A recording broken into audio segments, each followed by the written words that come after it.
Hey everybody, my name is Harrison Bardwell from Bardwell Farm. This is one of many vlogs we'll be doing. Today we're going to be talking about National Ag Day and why it's so important to me.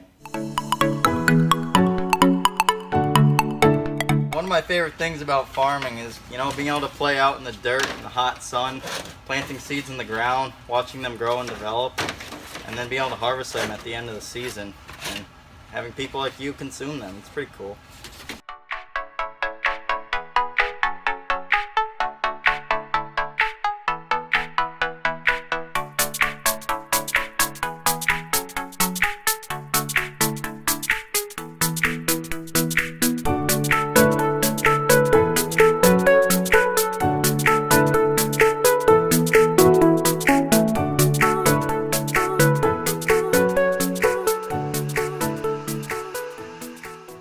So this is some nice Fort V potting soil that we have to grow our vegetable starts in. It's packed with nice nutrients, nice fertilizers to make our plants start very nicely.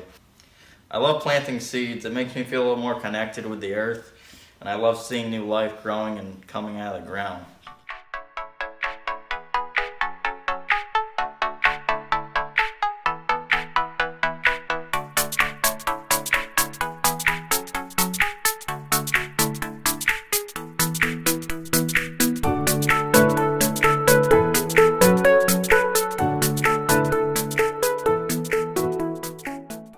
Over the past couple of weeks, I built a germination chamber, which is a place to start seedlings. And what the chamber is a tightly sealed box that will hold humidity and moisture and heat to germinate seeds. A lot of seeds like a very precise germinating temperature and humidity level. So the chamber I made is essentially just a square box with insulation around it and a crock pot at the bottom of it. And what the crock pot does is acts as a heating unit and a humidity making unit. So that sits at the bottom of the chamber, and these trays will get put in the chamber and closed up tight. And we're going to do a little experiment and see how well it works. I already had a thermostat in there and it was reading about 80-85 degrees just from overnight heating up. So we're going to see these trays, stick them in there, and we should see these cucumbers I'm seeding right now popping up in 2 to 3 days.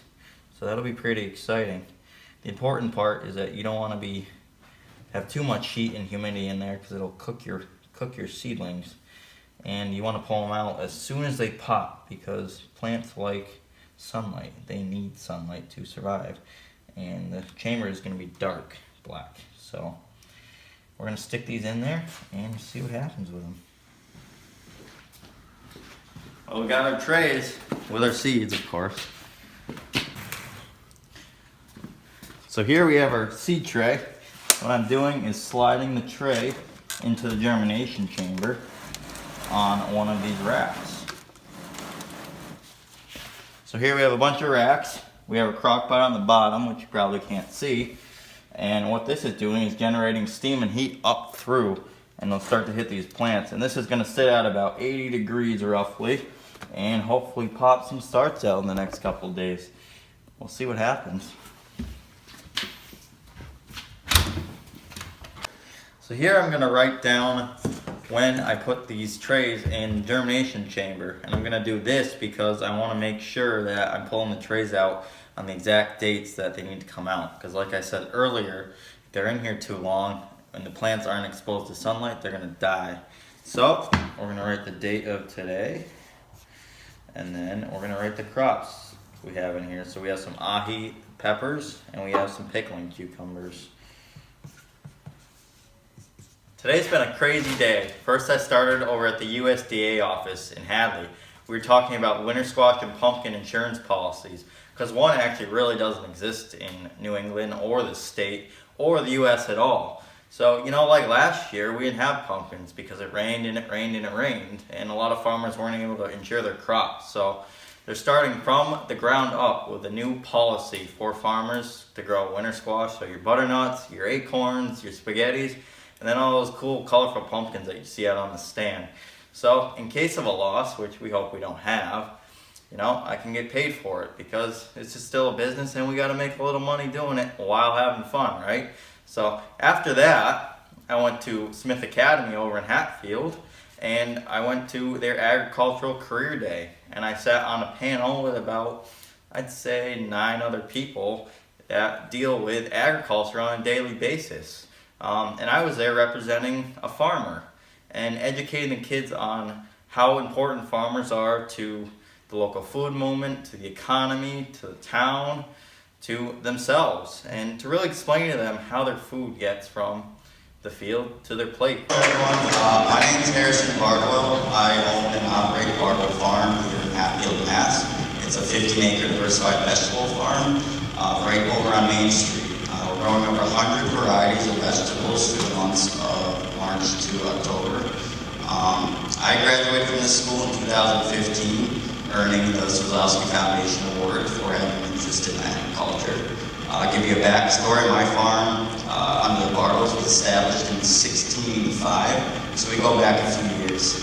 After I graduated from here, I attended Stockbridge School of Agriculture, which is over in UMass Amherst, getting a degree in sustainable food and farming, which in simple terms means a degree in agriculture. From there, I graduated in 2017 and carried on the farm that I'm currently operating. And my specialty is diversified vegetables. I like doing and promoting and growing for the local community and people in the area, and students like you. I've actually worked with the program, the Fresh program, like Bob said, and you've probably had some of the produce that I've grown less than a mile away and put onto your plates at this cafeteria. So I really like to promote local food movements, local growth, and sustainable growing practices. And I can talk to you all about that. So that's my specialty. I like getting my hands dirty in the dirt. It starts where I am, and it goes from there. And we can't have farmers, we can't have food without farmers. So I hope one of you have interest in it. So that was pretty cool. I enjoyed doing that. Right now we're doing some work in the garage, doing some seating and whatnot, and later tonight we'll be at it again, doing more panel talking. I'm going to Amherst to talk with MDAR, to new beginner farmers, on the struggles, the weaknesses, and the positive points on starting an agricultural business.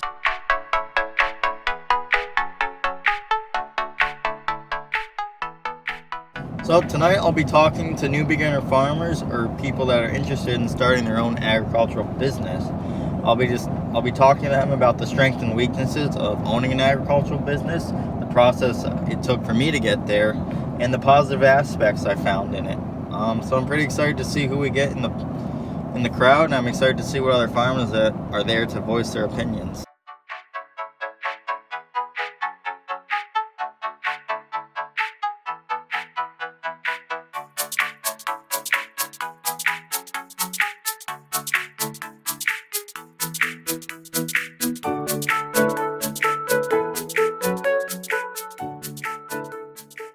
I'm from Hatfield, Massachusetts, which I don't know if you guys are familiar with the area, which is about 20 minutes from here, right on the Connecticut River. And so we started farming in 1685. My grandfather was the last to have the farm in production, and at that time he was doing primarily wholesale of grain, corns. He was doing tobacco, onions, working with other farms. And he told my father he was crazy and not to go into agriculture because there's no money in it. So my father pursued something else, and for some reason he told me I wasn't crazy to go into agriculture. So at about the age of 12, 13, I was, not old enough to get a job, but curious enough to want to get out and do something. And my grandparents had a decent half-acre sized garden in their backyard because, once you're a farmer, you never stop doing it until you can't walk anymore, you can't move. So, I'd putt around in that here and there and pick vegetables and this and that and run out and do whatever with them. And then the year after that, I got more interested in what they were doing, planting the seeds, harvesting the crops, and all those steps in between of maintenance of the different vegetable crops. And then in 2013, I decided to open a little farm stand on the side of the road because we were harvesting all these crops that you know, the 5-7 of us and my family couldn't consume. And I kept looking at this cucumber. Oh, I could sell that for 50 cents. You know, I could make a buck off this, a buck off that. So where I started with was 2 sawhorses in the front of our house with a piece of plywood and vegetables on it. The year after that, my father, who was a finished carpenter, helped me build a small little roadside farm stand to look a little more presentable and sell produce off of. And in 2014, I established Bardwell Farm as my own business. So going into this year, it'll be my 6th season. I started on a half-acre of land, and I grew from there. And every year, I kind of expand a little more. I try a different variety, and we add a couple different products to our roadside farm stand. And then, so currently I'm doing all vegetables. I'd say about 95% of the vegetables I grow and sell are mine.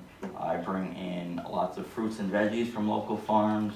We're going to start incorporating things such as maple syrup, maybe dairy products, eggs, onto the roadside farm stand through our CSA, things like that. So I'm young. I'll give you another background. I graduated from Smith Academy, which is my high school, in 2015. Then I attended Stockbridge School of Agriculture in UMass Amherst here, going through the Sustainable Food and Farming program, and I graduated with a 2-year degree in Sustainable Food and Farming, which was really great to give me. I had the hands-on way of farming, you know, how to get your hands dirty, harvesting your crops, you know, going through the soil. The big key part I was missing was the disease side of it, the insect side of it, learning all those aspects of farming, the nutrient management side of it. So with taking 2 of those and pushing them together in 2017 when I graduated was my first season full-time farming without any other income. And it was actually a pretty good season. And we just built from there. So as the questions roll, I can explain more and more of what I'm doing and how I got there. But I'm 22. I started this 6 years ago. I think anyone can do it at any age, but you gotta have the willpower and ambition to do it, and you're gonna mess up at times, and you can't let those hit you, because I do it every day.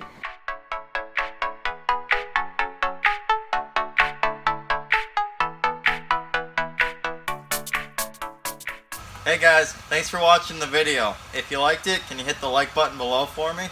And if you didn't, why don't you like it anyways? What's it gonna hurt you? Remember to subscribe to our channel and subscribe to our Facebook, Instagram, and Twitter. We'll see you later.